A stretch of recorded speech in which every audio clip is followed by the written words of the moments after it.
Apreciado hermano, le invito a abrir su Biblia en el Evangelio de Mateo capítulo 21.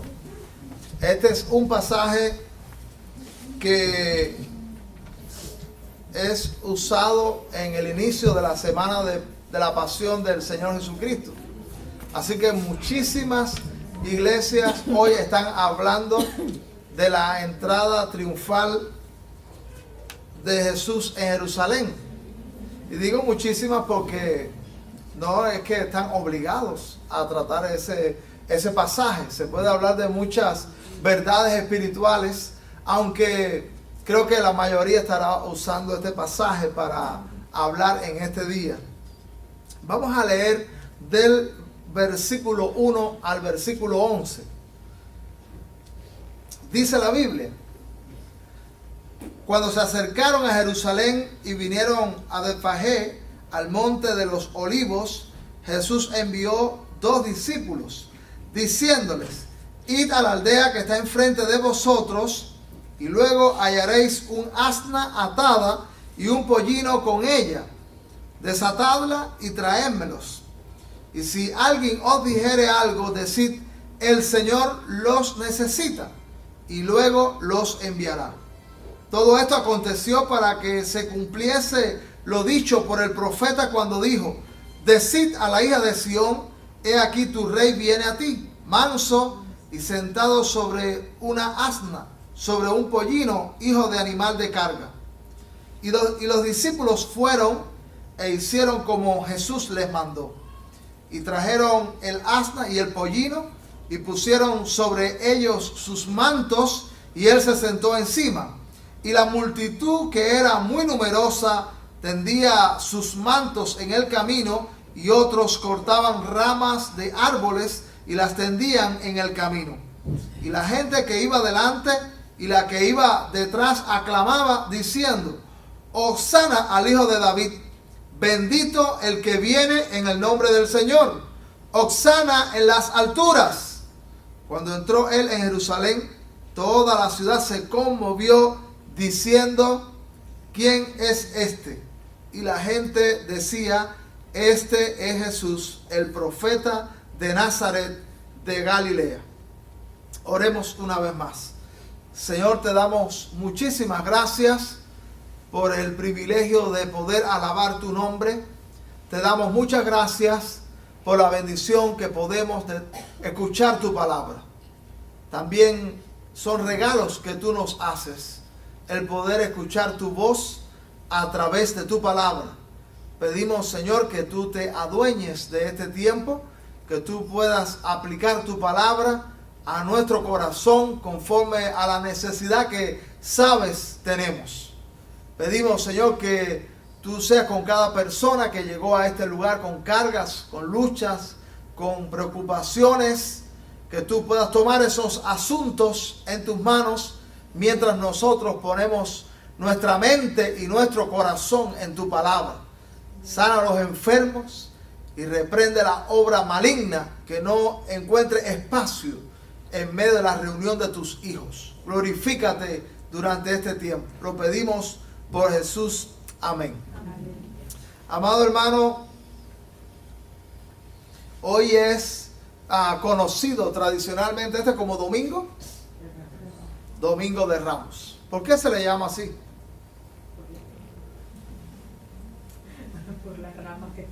Por las ramas que tendieron cuando Jesús venía. Allí tendieron sus ramas. Así que este fue el primer día de esta última semana del Señor sobre la tierra, ¿verdad? Que conocemos también como la semana de la pasión. Una semana en la que el Señor sufrió fuerte conmoción, una semana de lucha, una semana difícil. El pasaje de la Biblia tiene como título, si tiene su Biblia, ¿cómo tiene el título? La entrada triunfal en Jerusalén. Y nosotros sabemos que fue triunfal, porque el Señor logró su propósito, el Señor logró su objetivo. El Señor tuvo el triunfo que Él vino a obtener en esa semana, cuando murió en la cruz y resucitó al tercer día. Ahora, pero mirado desde la perspectiva humana, mirado desde la perspectiva de los que no sabían las implicaciones espirituales de aquel día, para muchos no fuera tan triunfal, ¿no es verdad? Jesús entra, resulta que los enemigos del Evangelio, los enemigos de Jesús, se aprovechan de él para crucificarle en esa semana. Los que no estaban claros de las implicaciones espirituales podían entender que esa semana era triunfal, que esos días eran triunfales, sin lugar a dudas. Nos hace falta visión espiritual para, en muchas ocasiones donde aparentemente la familia está teniendo derrota, usted está teniendo derrota, las circunstancias parece que nos ahogan, quizás en muchas veces puede significar que hay una victoria en medio de esas luchas, de esas situaciones difíciles. Algo el Señor hará para darnos triunfo, para que la situación difícil y las luchas que ahora mismo aparentemente nos aplastan, redunden en victoria, en bendición, en avance. Así fue en esta ocasión. Gloria a Dios por eso. Gloria a Dios que aquellas circunstancias difíciles y que parece, y según de la perspectiva humana, parece que nos ahogan y que en realidad es derrota, en las manos de Dios es triunfo, es bendición, es gloria para Dios. Entonces dice la Biblia, dice la Escritura, vamos a estar mirando algunas cuestiones que el Señor quiere aplicar a nuestro corazón en este pasaje, en este hermoso día. Y quiero agregar que aunque para Dios todos los días deben ser de entrega, todos los días deben ser santos. Para los cristianos no es que hay un momento especial en el que requiere más consagración. No. La vida del cristiano siempre es de consagración. Por eso también, aunque esta semana popularmente es conocida como la semana, ¿cómo?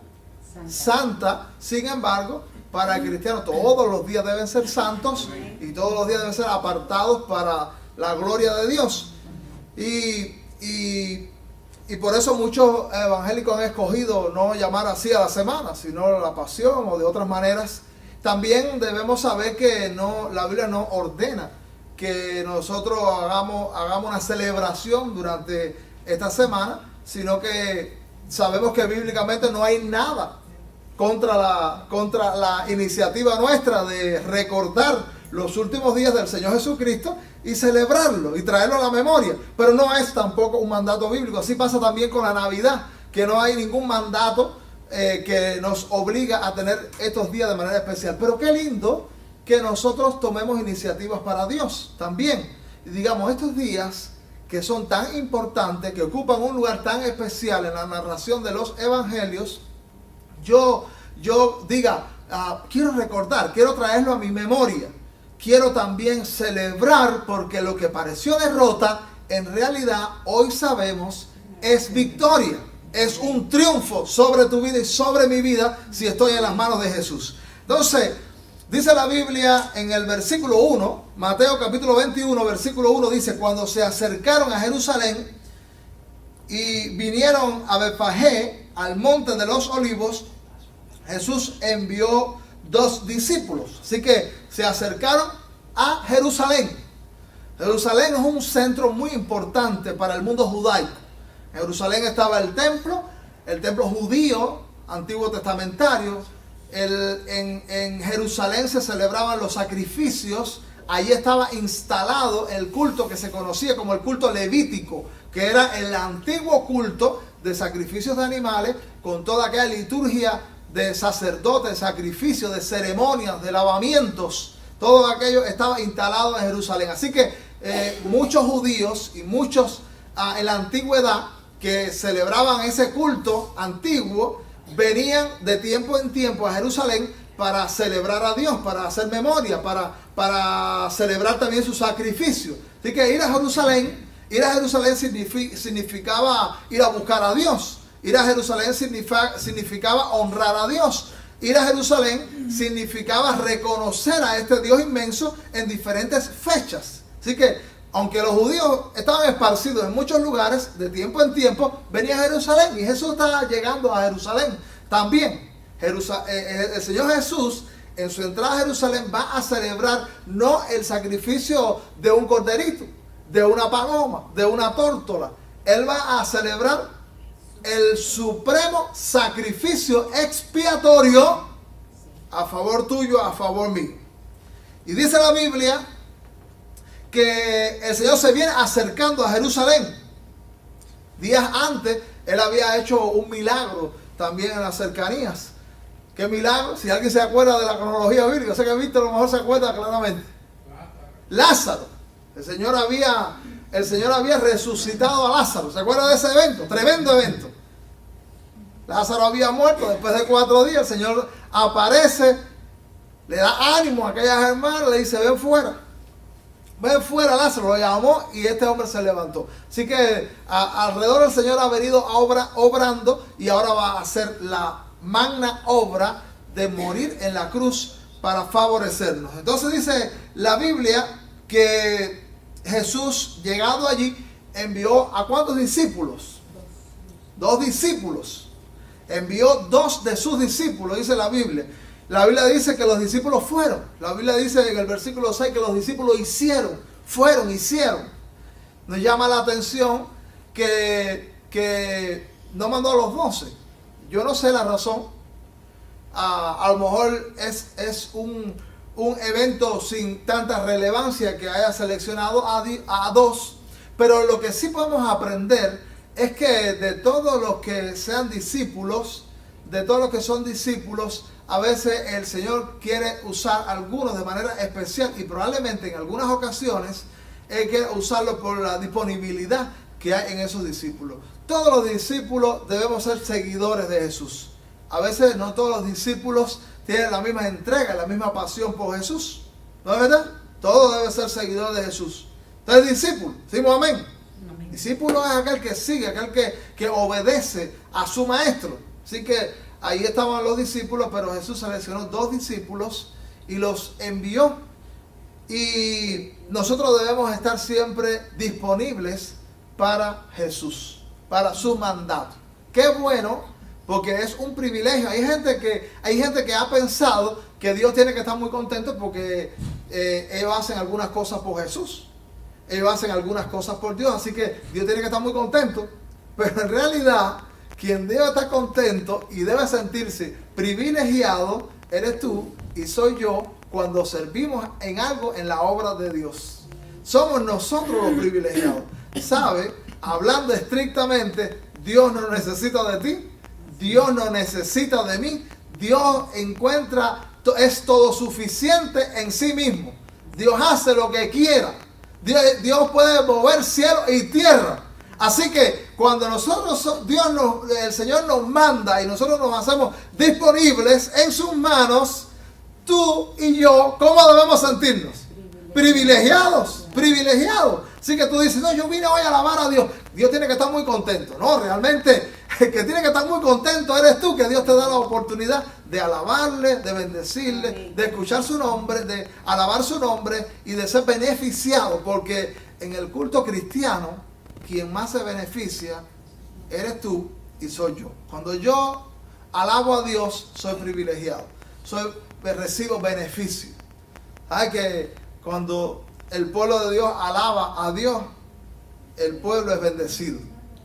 Cuando nosotros escuchamos la palabra de Dios, nos hace bien a nuestra alma, nos hace bien a nuestra mente. En el culto cristiano Dios está presente. Jesús lo dijo: donde hay 2 o 3 congregados en mi nombre, ¿qué cosa? Así que mire qué privilegio que el Señor nos da. Estos discípulos tenían que sentirse muy felices, primero de ser discípulos, segundo de estar disponibles en las manos del Señor para ser usado. Todo cristiano tiene que ser un discípulo. No se puede decir soy cristiano y no soy discípulo. Estas son cosas que van juntas. El discípulo es un seguidor, y es un seguidor que debe estar disponible para servir al Señor, para honrar su nombre, para ser usado y entender que es alto privilegio el que Dios te da. Por eso llegamos a ser discípulos y llegamos a ser cristianos, no solamente para sentarnos y ser depositarios de las bendiciones de Dios, sino también para ser usados en las manos de Dios. Los discípulos deben ser usados. Así que lo primero es que usted sea cristiano, que sea discípulo. y después, ¿para qué Dios me quiere? ¿No es verdad? ¿A qué Dios quiere que yo le meta mano? ¿En qué asunto Dios quiere que yo le honre, le sirva? Porque muchos de nosotros hemos sido bendecidos porque hubo instrumentos de Dios que llegaron a nosotros, se dejaron usar, fueron disponibles y esa gente nos ha hecho grande bien. Yo cuando me convertí, todos los días, en todas mis oraciones, yo estaba tan emocionado de ser cristiano. Yo estaba yo les he contado que yo no sabía si llorar o reír. Estaba tan feliz de estar en las manos de Dios y de estar experimentando lo que yo experimentaba, que yo todos los días daba gracias a Dios por la gente que se acercó y me habló del Evangelio. La gente que me leyó la Biblia muchas veces, la gente que me exhortó, la gente que me animó, la gente que oró por mí, la gente que llegó cerca de mí para encaminarme en las cosas de Dios. Yo decía, gracias Dios por esta gente que tú usaste.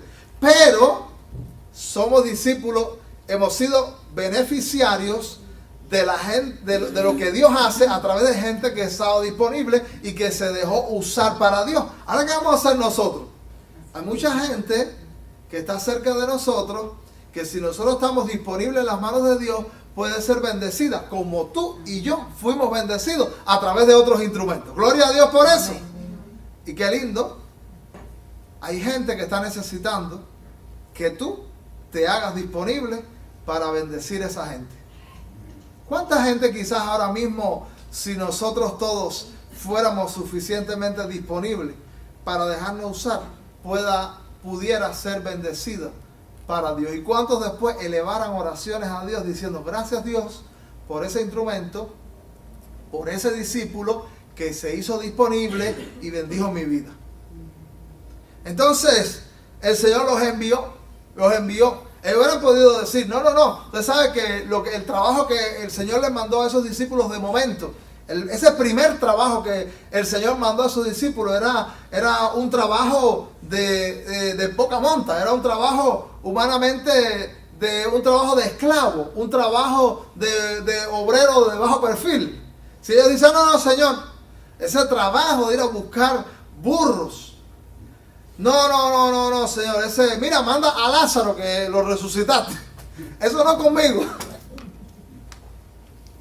Si nosotros decimos, no, Señor, tú me estás poniendo a hacer eso. No. Mira, manda a fulano que tiene un testimonio más grande. Tú lo sacaste más hondo de pecado. Dios quiere que hagamos eso. Los discípulos no tomaron en poco el mandato, la orden de Jesús que dice que los envió. ¿Qué es lo que Jesús puede inicialmente ponernos a hacer? Yo también me sentí muy agradecido a Dios por las cosas que el Señor me permitió hacer en mis primeros pasos en el Evangelio. Esos momentos donde yo servía a Dios en el anonimato, donde servía a Dios, donde no había ninguna gloria humana, donde tampoco era algo para ser exaltado y reconocido, pero yo estaba feliz porque yo estaba sirviendo a mi Señor. Recuerdo que uno de los servicios en aquellos años en los que me convertí, había que desarmar la casa pastoral porque el gobierno había dado el permiso para reconstruirla porque se estaba cayendo y había que ir a desarmarla. Qué contento yo iba a servir al Señor porque yo iba a a derrumbar la casa pastoral para hacerla nueva. Y este era un servicio que yo estaba haciendo para mi Dios. Viene a mi mente ahora el pastor que llegó nuevo a una nueva iglesia. Iba a empezar a pastorear aquella iglesia. Y esa iglesia tenía un templo. Cuando el pastor nuevo entró, dice que el templo estaba virado al revés. Había mucho desorden, había mucha suciedad. Y él miraba y dice, lo primero que tengo que hacer es limpiar esto. Y entró un hermano a la iglesia desaforado atrás de él y le dijo, óigame, no me va a limpiar esto. Y no le dio más explicación. Déjame esto como está, le dijo ese hermano. Y él se quedó asombrado y la persona miró la espalda y se fue. Y pasó el día, el pastor limpió y vino el hermano después y vino muy ofendido. ¿usted limpió el templo? El pastor no entendía. Él le dijo, usted me quitó la oportunidad de servir a Dios. Esto es lo que yo hago para mi Dios. Yo limpio la casa de Dios. Y yo quisiera que nadie me quitara el privilegio de servir en la casa de Dios. Qué bueno cuando el Señor nos da una oportunidad de servirle en lo que el Señor te pone el privilegio. Los discípulos, los 2 discípulos que se hicieron disponibles para ir a buscar un burro, no pusieron obstáculos. No dijeron manda a otro. Él dice, usa mi vida. Usa mi vida. Eso hace que el Señor después nos promueva en su obra y te ponga a servir en otras cosas. ¿No es así? Pero ¿dónde comenzamos a servir al Señor? En lo que tenemos a la mano. Alguien que necesita nuestra oración, alguien que necesita una exhortación, alguien al que podemos servir en cualquier área, alguien que podemos visitar, alguien que le podemos hacer una llamada por teléfono. Porque a Dios no se sirve dentro de los templos únicamente. No, si el mayor trabajo que tenemos que hacer para Dios está afuera, está en el mundo, está con la gente que tenemos a nuestro derredor. Entonces me encanta esta primera cosa que el Señor nos enseña, a hacernos disponibles en cualquier obra que Él nos manda y nunca poner obstáculos para servir al Señor. La segunda cosa y que nos debe animar en esta cuestión es que el cristiano está llamado a transitar un camino, un largo camino para él en el servicio y en todo lo que hace. A veces nosotros no sabemos a lo que nos vamos a enfrentar. Algunas veces hay cosas muy lindas en el camino que tenemos que transitar. A veces hay grandes retos, hay grandes desafíos en el camino que tenemos que transitar para Dios. Pero una cosa que nos anima es que el Señor conoce el camino. El Señor conoce el camino. Un cristiano reposa en las manos de Dios sabiendo que aunque tú no conoces el camino, Él lo conoce. Y Él te manda no con tus recursos, no con tus fuerzas, no según lo que tú puedes hacer, sino con sus recursos, con su fuerza, con su respaldo para hacer lo que haya que hacer en el camino. El Señor lo conoce. El Señor no se viene a aventurar y a venir a este mundo a decir, bueno, yo no sé cómo será esto es una cuestión improvisada. Veremos cómo se desarrolla. Eso lo hacemos nosotros, pero Dios no. Jesús, de que apareció en este mundo, Él sabía a lo que venía. ¿Sí o no? ¿Cómo están de acuerdo conmigo? Amén. Jesús lo viene anunciando, yo moriré en la cruz, seré desechado, seré humillado. El Señor sabe con lo que Él cuenta. Y ahora está frente a el Señor involucra a los discípulos en este inicio de semana de conflicto y de antemano les anuncia lo que va a pasar. El Señor les anuncia. Hay mucha gente que en este mundo está preocupado por el futuro. ¿Qué pasará hoy en la tarde?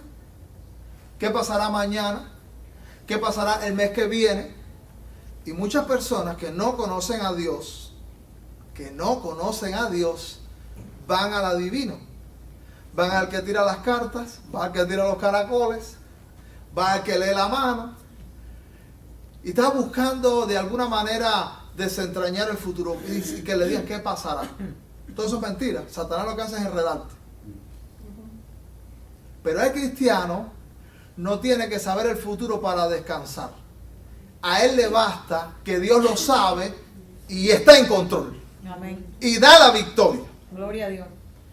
Tu preocupación debe ser estar bajo el mandato, bajo la supervisión, bajo la orientación del Señor de la obra. El Señor manda, los discípulos van.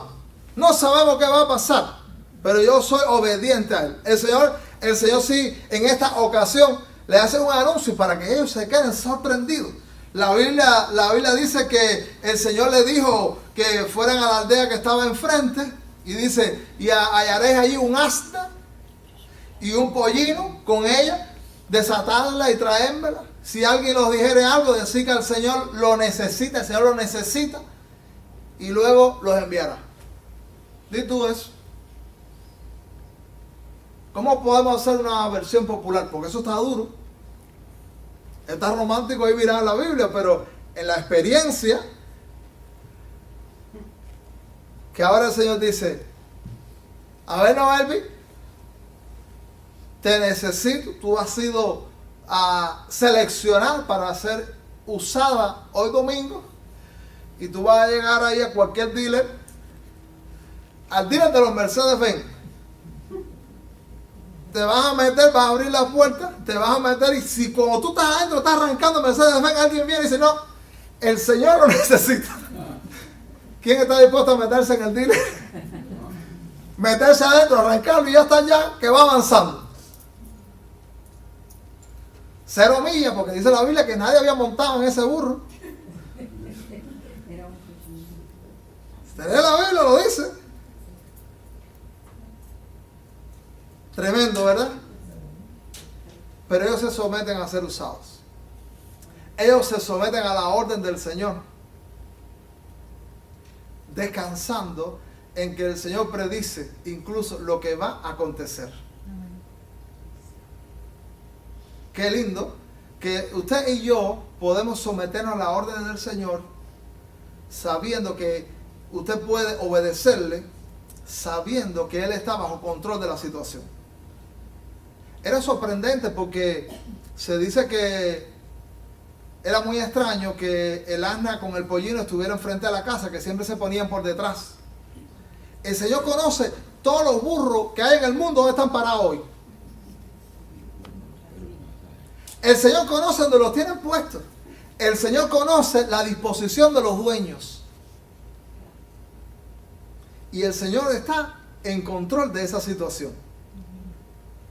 Entonces, los que servimos a Dios, descansamos en que Él sabe y está en control. ¿Cómo te sometes tú a servir a Dios? Si alguien dice, no, yo estoy confiando en servir a Dios en mis posibilidades, ese tiene problemas.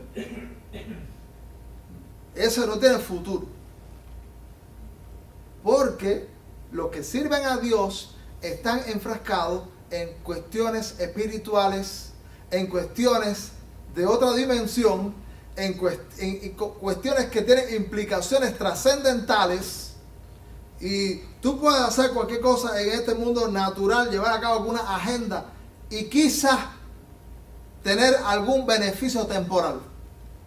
Pero en las cosas de Dios, que tienen implicaciones espirituales, que tiene una obra opositora, maligna, poderosa, solo se puede servir a Dios con los recursos de Él y confiando en que Él está bajo su control.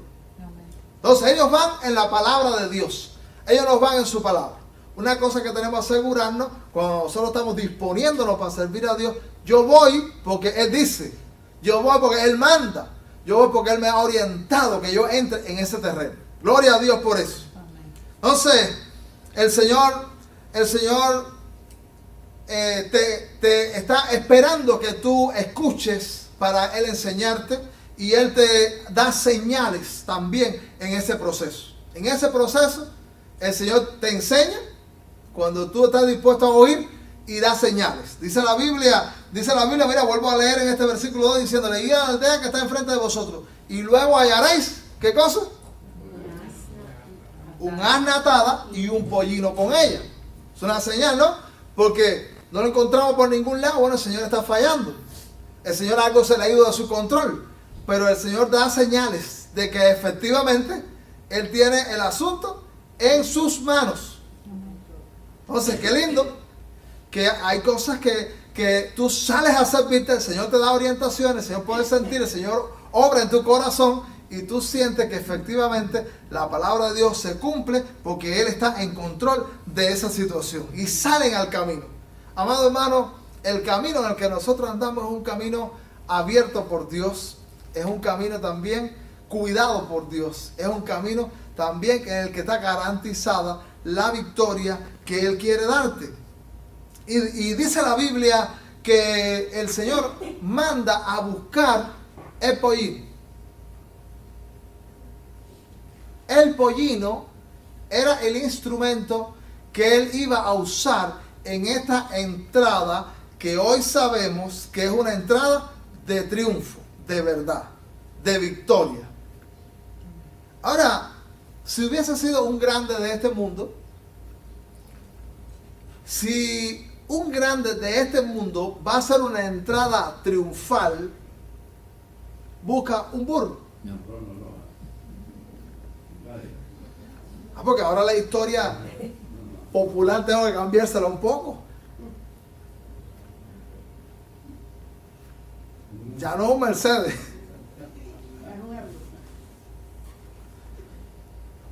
Yo no sé mucho de carro, pero dígame un carro de mala calidad. ¿Cómo? Un Bentley. O ni lo conozco. Bueno. Buscó lo más bajo. Un pollino. Los guerreros y los de envergadura, de los hombres de relevancia en aquel tiempo, que hubieran buscado un caballo de guerrero, un caballo de esos. Hay unos caballos que dan gusto, tremendo,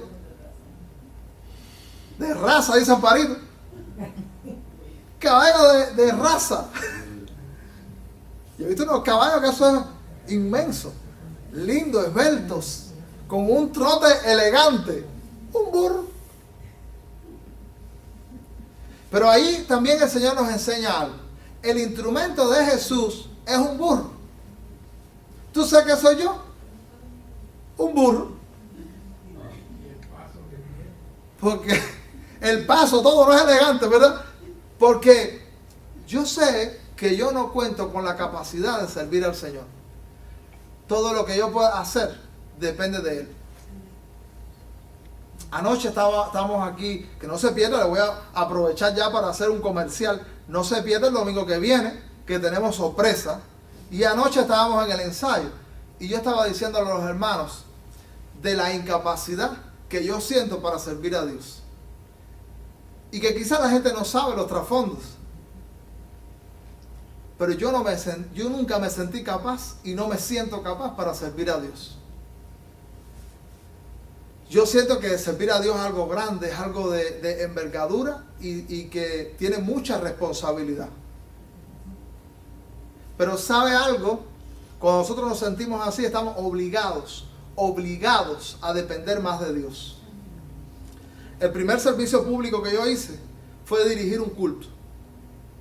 Los cultos en la iglesia a la que pertenecíamos eran muy solemnes y uno se paraba con un himnario en la mano. Iba dirigiendo. Pues yo me paré ahí solamente.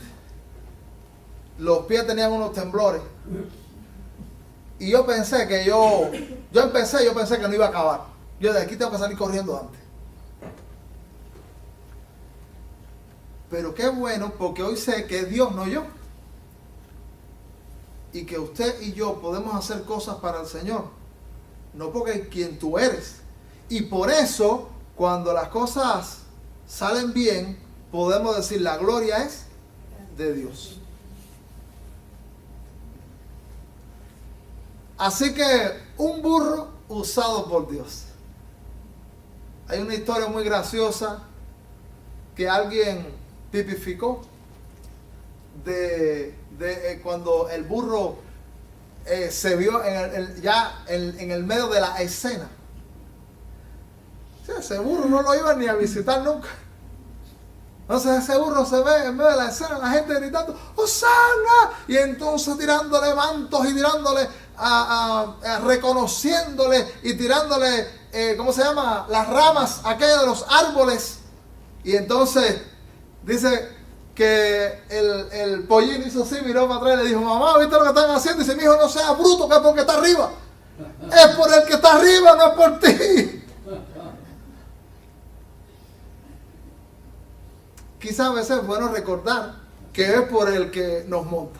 Amén. Que es por el que nos usa. Que nunca debemos decir: oh, qué capaz.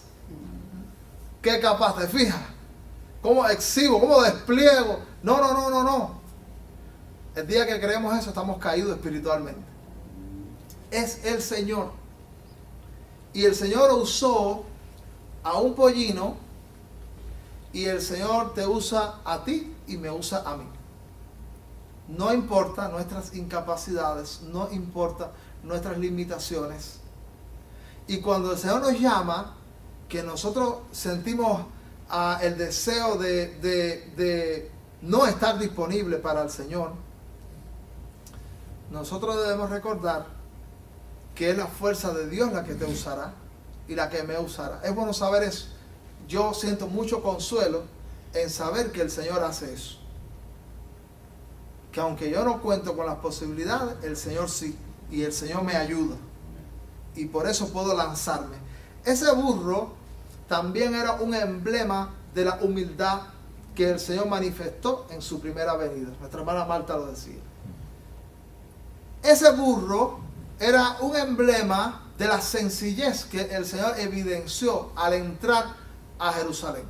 Él no vino con bombas y platillos, Él vino en la manera más sencilla y más austera en aquel pollino, significando ese sentido de mansedumbre y de humildad que Él manifestó en su segunda venida como cordero, como oveja entrando al matadero. ¿Se acuerda que la profecía bíblica lo decía? En el profeta Zacarías, capítulo 9, versículo 9, la Biblia decía que Él vendría sobre un pollino, sobre un asna. La Biblia lo profetizaba. ¿Sabe que muchas veces el Señor no quiso que la gente supiera quién era Él? ¿No es verdad? Muchas veces el Señor sanó a los enfermos y le dice, no digas a nadie. El Señor manifestó su gloria y dice, cállense. El Señor entró a veces a la ciudad y entró en silencio, tratando de pasar desapercibido, que nadie se dé cuenta que estoy aquí. ¿Tú sabes por qué? Porque el Señor tenía que desarrollar un plan, una obra, un trabajo. Él tenía que desarrollar un trabajo y Él quería que ese trabajo no se interrumpiera. Y que Satanás no lograra, que no lo iba a lograr porque Él es Dios, pero Él usó esos mecanismos de disimulo, esas estrategias de una obra silenciosa. Ahora llegó el día, porque alguien podía decir, no, Señor, porque a veces al Señor le preguntaron y Él esquivó la respuesta. Pero nadie iba a quedar con suficiente razón para decir luego, Señor, tú no hiciste una muestra para decirnos que eras el Mesías, que eras el Salvador del mundo profetizado en el Antiguo Testamento. ¿Tú sabes por qué nadie iba a quedar? Porque el Señor después lo vociferó. Al final de su ministerio, esto que pasó aquí era una profecía del libro de Zacarías, que aquí Mateo la cita, para decir, esto es una señal, el que ustedes vean un día entrar a Jerusalén montado en un burro, ese es el Salvador del mundo. Mira, vamos a leer aquí. Versículo 4. Todo esto aconteció para que se cumpliese lo dicho por el profeta cuando dijo, decid a la hija de Sión. Eso quiere decir, los judíos, Jerusalén. He aquí tu rey viene a ti. Y mira qué lindo, un rey sobre un burro, manso y sentado sobre un asna, sobre un pollino, hijo de animal de carga. ¿Dio el Señor la evidencia? ¿Dio el Señor la señal? ¿La dio? Pero el Señor también nos enseña otra cosa aquí. El Señor nos enseña que es importante que los que pretenden seguirle conozcan la palabra de Dios. Yo no puedo afirmar que todos los que gritaron allí, Hosanna, Hosanna, como vamos a ver ahora, realmente entendían que ese era el Mesías, que ese era el Salvador del mundo. Y después hubo gestos que dejan en duda si realmente todo el mundo entendió. Porque el cristiano y el que quiere hacer la obra de Dios y el que quiere seguir al Señor tiene que procurar conocer las Sagradas Escrituras. Hasta los estudiosos del Antiguo Testamento que tenían su corazón endurecido, que tuvieron su mente la tuvieron embotada, no se dieron cuenta que Jesús era el cumplimiento de ese Salvador tan anunciado en el Antiguo Testamento. No se dieron cuenta.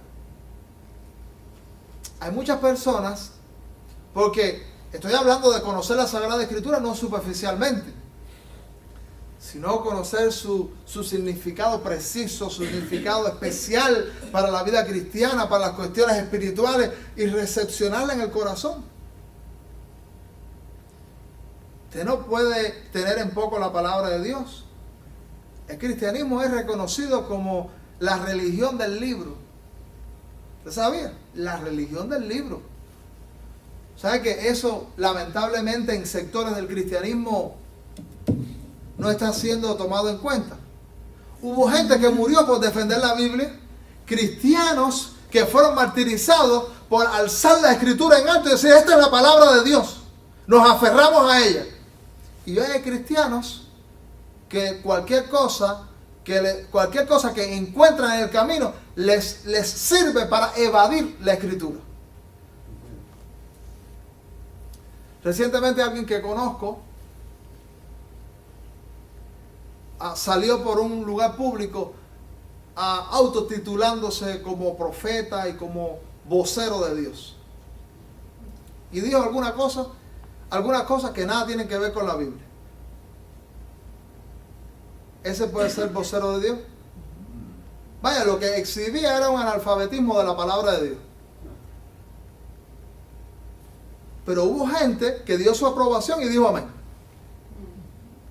Son tan analfabetos como el primero que habló de la palabra de Dios. Nosotros hoy podemos ignorar muchas cosas de la palabra de Dios. Todos nosotros que estamos aquí.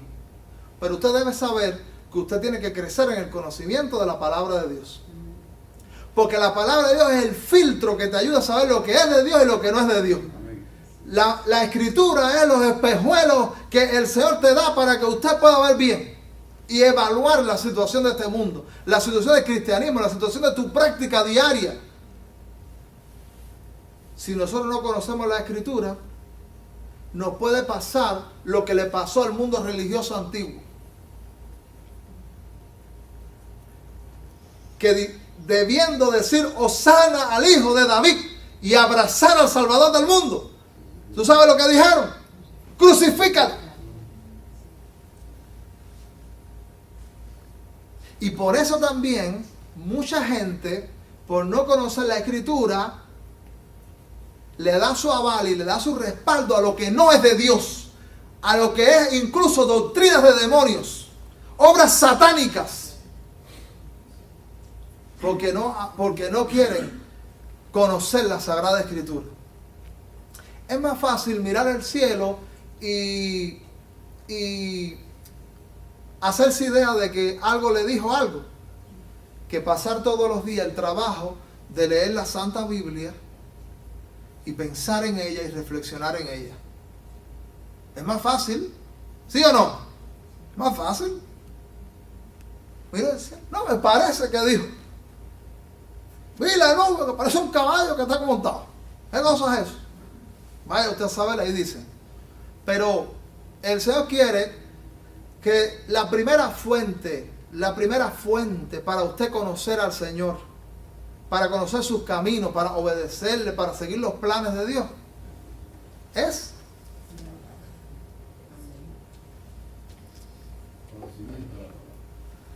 dice el profeta también que perecieron. ¿Por qué? Falta de conocimiento. Entonces, muchos judíos, cuando nosotros lo estudiamos la Biblia, estaban esperando que cuando apareciera el Salvador del mundo iba a ser un guerrero, un político que iba a venir cortando cabezas a Roma, iba a quitarle el trono al César y se iba a poner allí y dice: ahora vamos a implantar nuestro gobierno. ¿Sabe? Eso nada tenía que ver con la Biblia y con las profecías acerca de esa primera venida. El libro de Isaías vociferaba que iba a ser como dice, cordero al matadero. Y aquí están diciendo: viene como un burrito manso. Ustedes lo leyeron, ¿no? manso, dice allí la Biblia, sentado sobre un asna. Pero ellos le dieron crédito a los deseos de ellos, no a la palabra de Dios.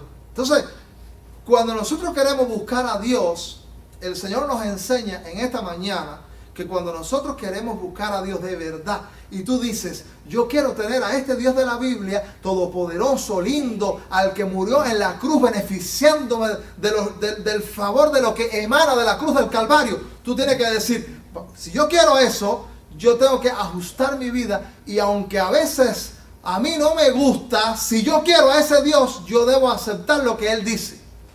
Debo recibir lo que Él dice, debo abrazar lo que Él dice, debo conocer lo que Él dice. Un día les dije que hay muchas personas también que han pensado que es cuestión de decir nombre. Y entonces la gente dice, no, esto es en el nombre de Dios.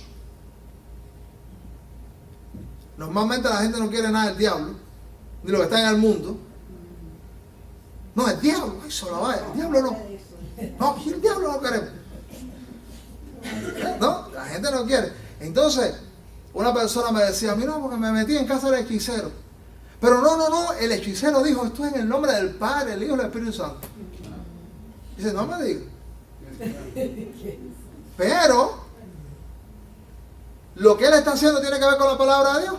Está haciendo con los recursos que Dios pone. Él es un hombre santo. Él lo está haciendo en oración, como dice la Biblia. Él lo está haciendo según el curso que Dios dice en su palabra. Dice, no, todos los sahumerios que hizo ahí nada tenía que ver con Dios y con el cristianismo. Entonces, vociferar el nombre de Dios y decir que lo hace en nombre de Dios no quiere decir que es en el nombre de Dios. Y tiene que ser en el nombre de Él y los métodos de Él. Amén. Y las maneras de Él. Entonces, tú tienes que ir hablando por ahí todo. No, esto es de Dios. Sí, pero ¿se corresponde con lo que Él dice? No. Esto es más importante. Que el Señor nos guía en su palabra y nosotros evaluamos la situación. Los religiosos del tiempo, acuérdate bien, no lo abrazaron porque no interpretaron la Sagrada Escritura. Y dice la Biblia, mira cómo dice la Biblia, y los discípulos fueron e hicieron como Jesús les mandó. Y dice el versículo 6, trajeron el asna y el pollino y pusieron sobre ellos sus mantos y Él se sentó encima. La Biblia en el pasaje paralelo de Marcos capítulo 11 dice que, porque ahí parece que se montó sobre los dos, pero eso no puede ser posible. Se montó sobre el pollino específicamente. El pasaje paralelo dice que fue sobre el hijo, el pequeñito, la cría. Así que se sentó allí, le pusieron los mantos y ese burro es el burro más privilegiado de la historia humana.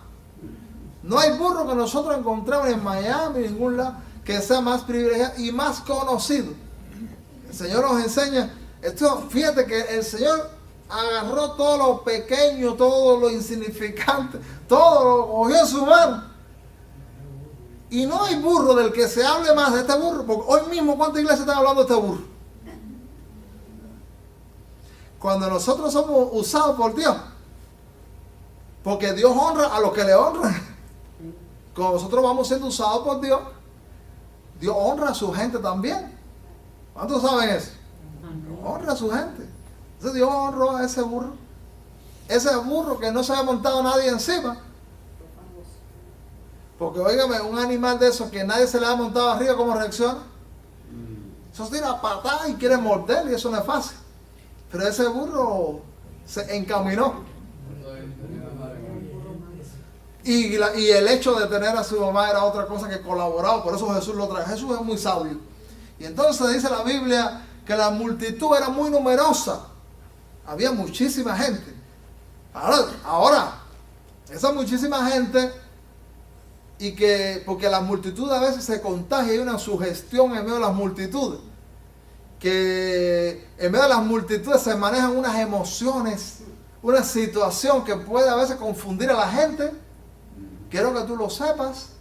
Cuando tú te metes en una multitud que está eufórica, que está gritando, que está emotiva, tú corres el riesgo de hacer lo mismo que la multitud sin estar verdaderamente orientado en lo que debe ser.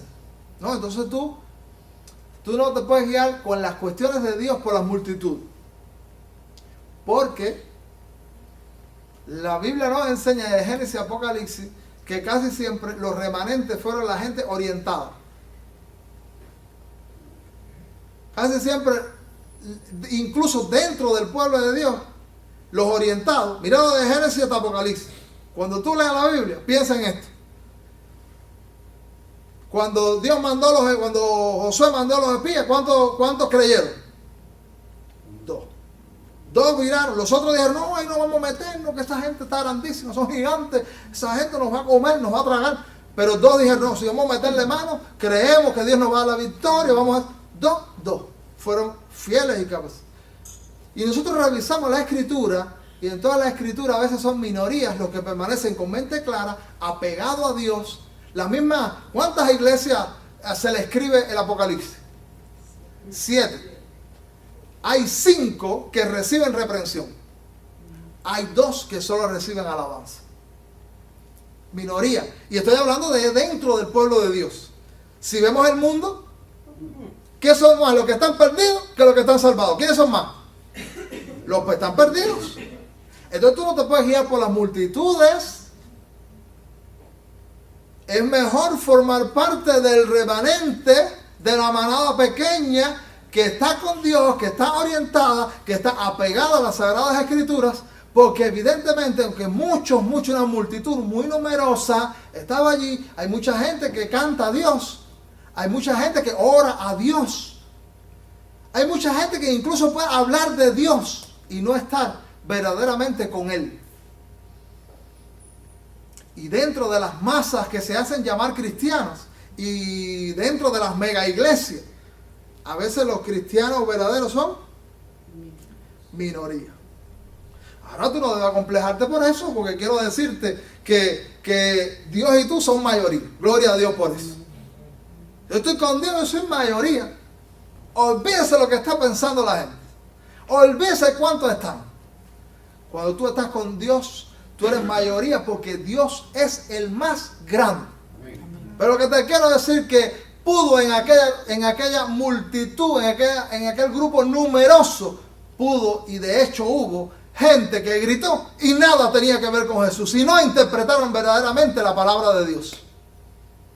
Dice la Biblia aquí. Mira como dice en el versículo 8 otra vez. Y la multitud, que era muy numerosa, tendían sus mantos en el camino, y otros cortaban ramas de árboles y las tendían en el camino.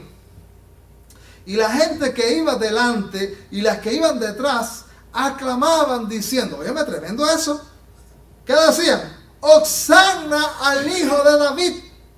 Eso, Hosanna quería decir salva ahora. Que eso probablemente muchos de los que estaban allí con esa mente de guerrero sangriento pensaron, córtale la cabeza al César. Ve contra el ejército romano. Hoy Hosanna ha llegado a ser una alabanza que quiere decir gloria a Dios, que exalta el nombre del Señor, pero en aquel momento probablemente quiso decir eso. Y dijeron también, bendito el que viene en el nombre del Señor, Hosanna en las alturas. Y entonces, cuando Jesús ya se metió en Jerusalén, entró a Jerusalén, ya estaba ya metido dentro del escenario donde él iba a desarrollar su obra, dice, toda la ciudad se conmovió diciendo, mira lo que dijeron la ciudad. ¿Qué dijeron? Este es el Salvador. ¿No tenían una interrogante? ¿Tenían dudas? ¿Tenían preguntas? Pero entonces los que entraron con Jesús no sabían tampoco decirle. Vamos a leer la Biblia. Mira cómo dice, versículo 10. Cuando entró él en Jerusalén, toda la ciudad se conmovió diciendo, ¿quién es este? Entonces, tú sabes que tú puedes ignorar muchas cosas también de la Biblia para ser salvo. Pero el que no cree que Jesús es el Salvador del mundo, no puede ser salvo. Porque esa es la principal asignatura del reino de Dios. Ahora mismo tú puedes ser un hijo de Dios auténtico, estás desorientado en muchas cosas, pero tú dices, Jesús es el Salvador del mundo, creo en Él, Él es Dios hecho hombre, ya eso es suficiente para tú ser hijo de Dios. Creer en Él, confiar en Él para tu salvación. Pero, si hay alguien que dice, no, como dijo un pastor, no, Jesús no es Dios, eso es un mito. Bueno, ¿qué pastor ni pastor? Dice él, esta gente tenía dudas. ¿Cómo estaba Jerusalén? Perdidos. Por eso Jesús lloró frente a Jerusalén y dijo que cuántas veces quise juntarlo como la gallina junta sus polluelos. Y mira el versículo 11 lo que dice, y la gente decía, este es Jesús, el profeta de Nazaret de Galilea. O sea, lo pusieron en el montón. Este es un profeta de Galilea. ¿Tú miraste la Biblia? Entonces, ¿podía la gente estar orientada? Había desorientación, ¿sí o no? Y grave, había una desorientación grave. Entonces, amado hermano, una de las cosas que nosotros debemos saber en este tiempo es que Jesús hizo la entrada triunfal. Y el cristiano vive en triunfo. El cristiano que está auténticamente con Dios tiene una vida de victoria. Y su destino es victoria y triunfo, victoria y triunfo. Aun cuando las circunstancias hoy en este día domingo tú veas otro panorama, tú debes saber que como Jesús entró victoriosamente a enfrentar hasta la misma muerte y las vejaciones y las humillaciones, usted es victorioso a pesar de lo que esté pasando en su vida y en sus circunstancias. ¿Cuándo podemos decir amén a eso? Amén. Entonces, usted salga sabiendo, soy victorioso, tengo triunfo, porque mi rey es un vencedor. Y la Biblia nos habla de nosotros como más que vencedores. Entonces, si usted es discípulo, debe ser un discípulo disponible para el Señor. Un discípulo para ser usado. Incluso dentro del grupo de discípulos, permite que tú siempre seas disponible para Él. No para mí, no para la iglesia, para Él más que todo. Amén. Que al final va a redundar en eso, pero es un asunto de Dios y tú. Debes saber que el Señor conoce el camino. Tú no tienes que estar preocupado por el mañana si tú estás en sus manos y si tú frente a la orden de Él, tú caminas. Y tú dices, voy Señor, voy contigo. Si tú dices, voy con Él, olvídate de qué va a pasar mañana. Tú tienes que pensar que Dios y tú, ¿qué cosas son? Mayoría. Dios y tú son mayoría. Y entonces el Señor también nos enseña que tú dices, ay, yo soy poca cosa. Yo soy pollino. Yo soy burro. Yo digo, yo también. Pero podemos ser usados por Dios. Podemos ser usados por Dios. Dios quiere usarte. Dios quiere usar esta iglesia. Dios quiere usar tu vida. Dios quiere usar tu familia. Aunque seamos pollitos. La gloria de Él. Amén. Amén. Y aunque nos mande a buscar a nuestras primeras labores, tú dices, ay, el Señor me está mandando tan poquito. Hazlo en obediencia, porque allí comienza tú a escalar para servir más y más al Señor. Recuerda siempre que cualquier alabanza que nosotros recibamos, cualquier honra que nosotros recibamos, no es por ti, no es por lo que haya en ti, es por el que te usa, es por el que te ha tomado en sus manos. Siempre debemos decir, gloria a Dios. Señor te usó, y yo digo, gloria a Dios. Qué lindo lo que pasó, gloria a Dios, porque al final yo nada más soy un instrumento. No hay nadie que vaya aquí a venir a este piano Yamaha. No hay nadie de ustedes que vaya a venir en esta mañana aquí. Oye, piano Yamaha, ¿qué clase de piano tú eres? Tú eres un piano maravilloso. Qué bien tú tocas. ¿A quién le decimos eso? A la pianista. Entonces, el que nos toma en sus manos, nosotros somos instrumentos, el que nos toma en sus manos es el que le decimos, eres especial, eres poderoso, eres grande. Y amado hermano, el Señor quiere que nosotros también nos llenemos de su palabra. Hay un pasaje en el libro de Colosenses, en la epístola a los Colosenses, que dice que la palabra de Cristo more en abundancia. La palabra de Cristo more en abundancia. Tenemos que conocer la Biblia. La Biblia te hace bien, la Biblia es un bálsamo. Te conviene la Biblia, te conviene la palabra de Dios. Léela pensando que lo que está narrado allí, que el Señor hizo con gente allá en el pasado, el Señor lo hace contigo en el presente. Y tú vas a tener ánimo. El otro día hablábamos de un hombre relevante que hizo obras extraordinarias para Dios hace unos años solamente, que fue llamado Jorge Müller. Jorge Müller fue un hombre de fe. Y Jorge Müller dice que era un hombre de mucha oración y que vivió milagro tras milagros. Lindos los milagros que Dios hizo con Jorge Müller. Y él antes de la oración se arrodillaba y leía la Biblia. Leyó muchísimas veces la Biblia de rodillas para comenzar a orar. Él dijo que él encontraba, cuando él leía la Biblia, él encontraba fuerzas en la Biblia para la oración. En la Biblia encontramos fuerza para la vida cristiana, fuerza para confiar en Dios.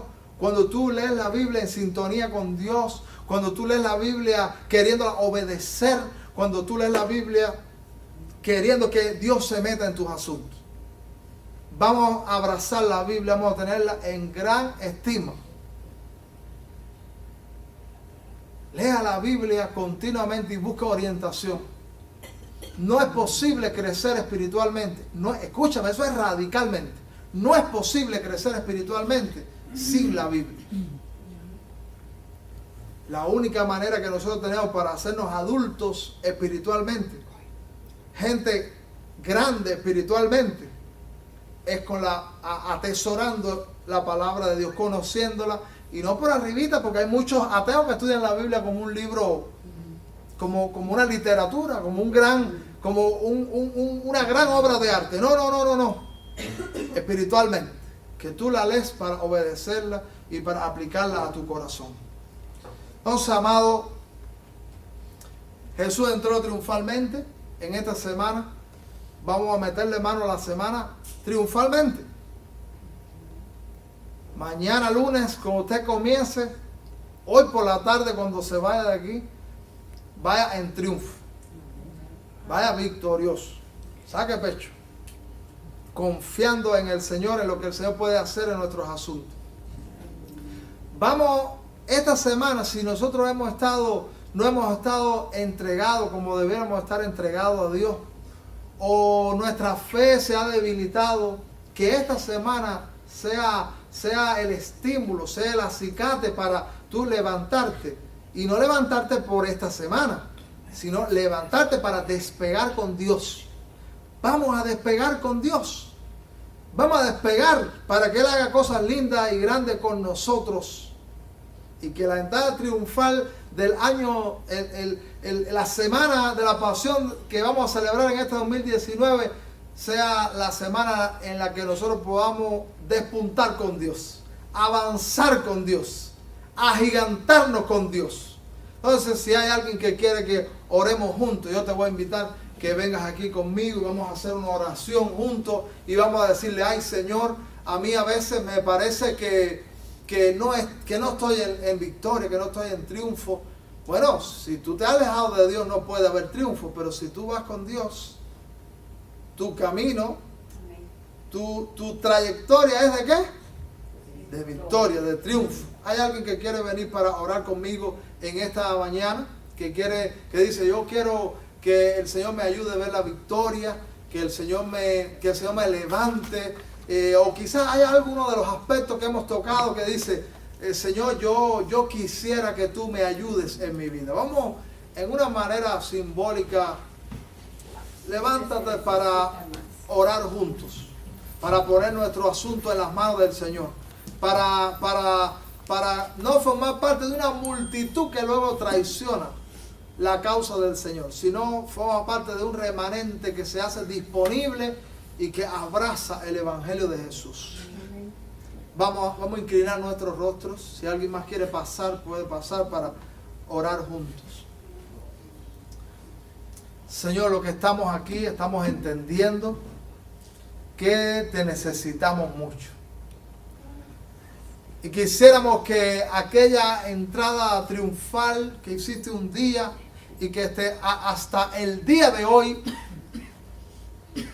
exhibes que fue de victoria porque venciste contra las huestes espirituales malignas, venciste contra el pecado, venciste sobre los que no querían que tú murieras en la cruz, venciste también sobre los que te crucificaron, que nosotros tomamos conciencia de la obra espiritual poderosísima que tú estás llevando a cabo, que va más allá de cómo están nuestras circunstancias, que va más allá de lo que nos esté pasando, que va más allá de nuestras luchas.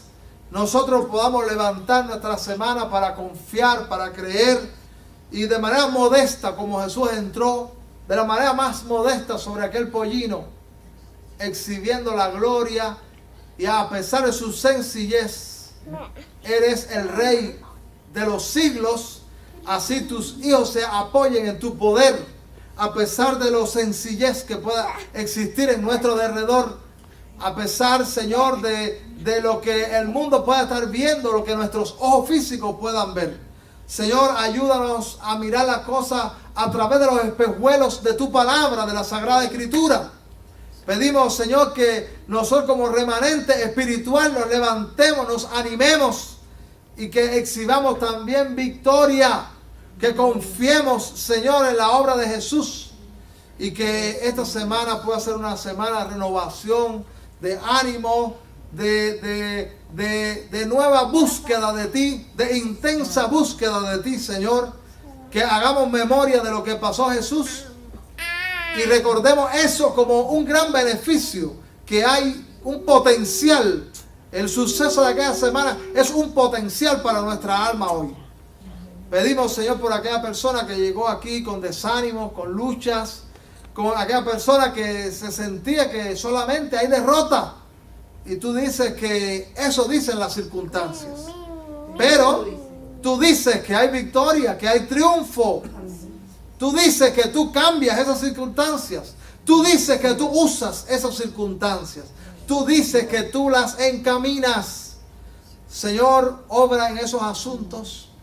Y aunque seamos sencillos, como el asna, como el pollino, queremos estar en tus manos y ser canales de tu bendición para alguien. Que no nos abrume el mañana ni el pasado, porque tú estás con control, ni el futuro, porque tú estás en control. Gracias por escucharnos, gracias por lo que estás haciendo hoy. Oramos en el nombre de Jesús. Amén. Amén. Amén.